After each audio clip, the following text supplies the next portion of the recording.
السلام عليكم، ازيكم يا حبايبي؟ اللهم صل على سيدنا محمد. الا بذكر الله تطمئن القلوب. عملنا بقى النهارده غدانا، ده كان سمك اهو مقلي، وعملت سلطه وبطاطس ورز ابيض طبعا عشان عند الولاد، وهنا بصل وجرجير. بصوا السمك ما شاء الله عامل ازاي، بصوا قلبه جميل. بصوا ده ما شاء الله عملناه بطريقه سهله خالص وبسيطه. يا ريت لو عجبك الفيديو ما تنسيش تشتركي معايا، وبقول للناس اللي متابعيني على القناه شكرا ليهم، شكرا على تعليقاتهم، شكرا لدعمهم ليا. ويلا بينا نشوف مع بعض الطريقه كده. ويا ريت لو عجبك الفيديو ما تنسيش تشتركي معايا وتعملي لي شير او لايك.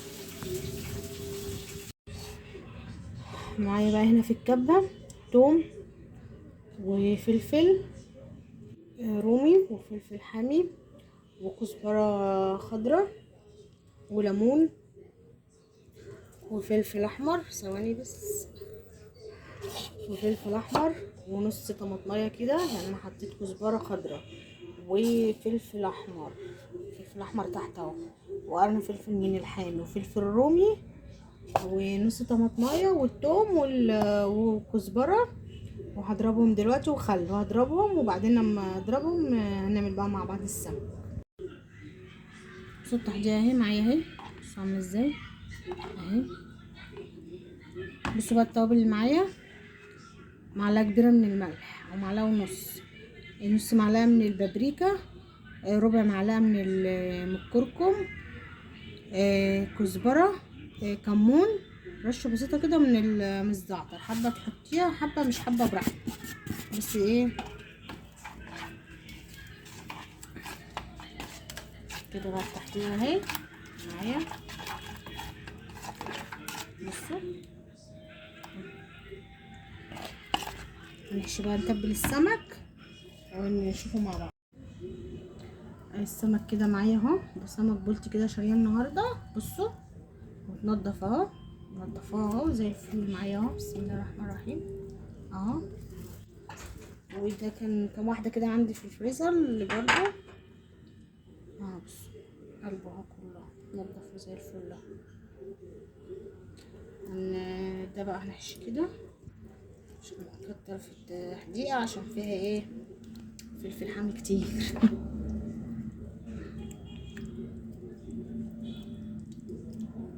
هخلص بقى انا الكميه واخلص ده ونشوف هنعمله مع بعض الكفر ازاي ونحشيه مع بعض. نزلت الاول بمعلقتين من الزيت وسخنوا شويه، وبعدين نزلت بكوبايتين من الميه ونص معلقه او 3/4 معلقه من الملح، ولما الميه غليت هنزل كده بالرز معايا، لان انا ولادي ما بيحبوش الرز بالبصل، انا بحب الرز الابيض ده جنب السمك. طبعا بقى هيغلي، وهحطله نقطه كده من الخل او عصره ليمونه لو عندي، واغطي عليه بقى ونسيبه يستوي. انا معايا بقى مقلب بطاطس كده برضو هحمرها كده جنب السمك اهي، بحمرها الاول وبعد كده هنقلي بقى السمك مع بعض. يلا بينا نعمل له الكفر بتاعه. هنعمل بقى الكفر. معايا كوبايه اهي من الدقيق، وهضيف عليها معلقتين كده من النشا اهو، وهقلبهم كده. هنا بقى دي كوبايه من الميه، حطيت فيها معلقه من التتبيله بتاعت السمك، تمام. هنزل بقى هنا بالكفر كده اهو، كام معلقه كده من الدقيق،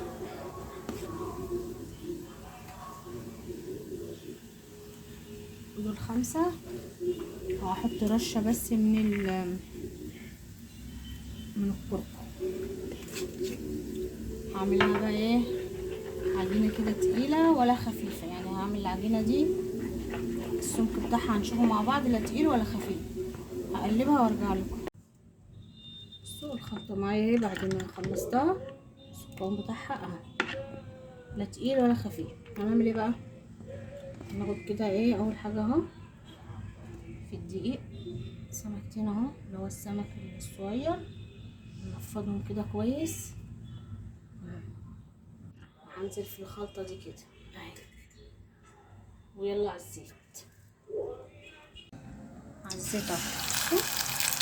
هكمل بقى واخلص تحمير وارجع لكم. بصي هي السمكه معايا كبيره، يعني الطاسه صغيره عليها، فهضطر ان انا اقسمها كده اتنين عشان ايه تتحمر كويس وتاخد راحتها في السوا. لكن انا يا دوبك واخده على قد الطاسه، فحاسه ان الديل كده مش، حته كده من الديل كده مش نازله كده في الطاسه. بصوا السمكه كبيره ف مش واخده الطاسه بحالها، فهقسمه كده اتنين. الكبيره كده هقسمها اتنين وخلاص على كده. وهكمل بقى ايه تحمير السمك.